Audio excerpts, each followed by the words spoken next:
నెమలి వాహనమెక్కి తిరిగే బాలుడికి లాలి మురిపాల జోలాలి.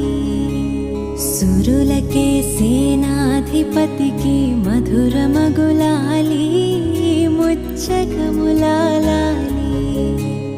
పార్వతీ పరమేశ తనయుడు స్వామినాథుడట కుమారస్వామి అట.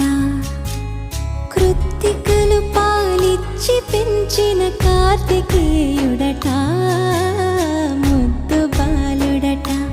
ఎదురకు వేళాయనట జోల